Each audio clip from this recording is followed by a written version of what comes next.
तुम्ही पाहत आहात आपलं मलकापूर न्यूज।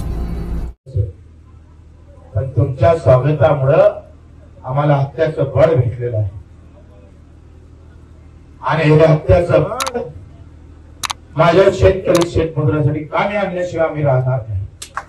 त्याच्यासाठी आम्ही करणार मित्र, जात पात धर्माच्या पलीकडे जाऊन काम करणारा, कष्ट करणारा एक समाज जगत आहे। तो सगळ्या जाती धर्मात आहे, तो जगत आहे कसं तरी 75 वर्षापासून मरता येत नाही म्हणून जगत आहे। त्यानं कसं जगावं, कोण त्याच्या पाठीशी उभा राहील, राहिली तर मग जात येईल, धर्म येईल, पंथ येईल, पक्ष येईल आणि या सगळ्या गडबडीत, या सगळ्या प्रॉब्लेम मध्ये तो जगत तरी कसा, त्याच्यासाठी लढत तरी कोण। ताज्या आणि महत्त्वपूर्ण बातम्या पाहण्यासाठी आजच आपलं मलकापूर न्यूज चॅनलला YouTube वर सबस्क्राइब करा आणि बेल आयकॉनला प्रेस करा।